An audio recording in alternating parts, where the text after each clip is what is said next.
இன்றைக்கி ஒரு குட்டி விழாக்கு இன்றைக்கி ஒரு நண்டு ரசம் தான் வைக்க போகிறோம். வின்டர் சீசன் ஸ்டார்ட் ஆகுது, கிளைமேட் வேறு சேஞ்ச் ஆகுதா, அங்கிட்டு இங்கிட்டும் ஸ்டார்டிங்லேயே அடைக்க ஆரம்பிச்சிருச்சு. அதுக்கு முன்னாடி ஒரு ஸ்பைஸியாக ஒரு ரசத்தை வச்சு கிளியர் பண்ணிடலாமேன்னு பக்காவாக எல்லாத்தையும் ரெடி பண்ணியாச்சு. மிளகு சீரகமெல்லாம் இடித்து எடுத்துக்கிட்டு கூடவே பூண்டு, சின்ன வெங்காயம், பச்சை மிளகாயம் போட்டு நல்லா இடின்னு இடித்து வச்சாச்சு. கபூர் தான் நண்டு இடிக்கிறான். யார் மேலே உள்ள கடுப்புன்னு தெரியலை. யாரோ கொஞ்சம் நாளைக்கு வீடியோ பக்கம் தலையை காட்டாதான்ட்டாகலாம். அந்த கடுப்பு எல்லாத்தையும் நண்டு மேலே காட்டி சும்மா இடித்து தள்ளிட்டான்.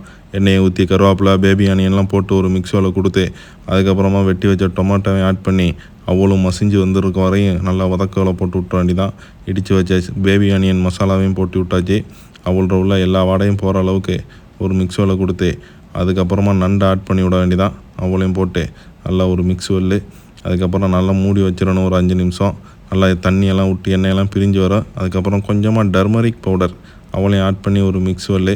அதுக்கப்புறம் மஞ்சள் வடையெல்லாம் போனதுக்கப்புறம் புளிக்கரைசலை ஊற்றி விட வேண்டிதான். தேவையான அளவு தண்ணி அவளையும் ஆட் பண்ணி விட்டு சால்ட் டு டேஸ்ட் அவளையும் போட்டு ஒரு மிக்ஸில் கொடுத்து மூடி வைப்போம்.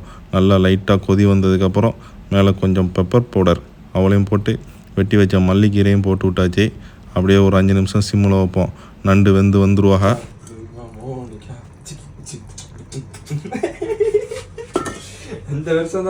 பாட்டை பற்றி இல்லை கபூருக்கு ஒரே குஷியாக தான் இருக்கிறாங்க. தூக்கிட்டு ரூமில் வச்சு சும்மா இருக்குன்னு இருக்க வேண்டிதான். நண்டு நல்லா சதைப்பற்று உள்ள நண்டாக இருக்கிறாங்க.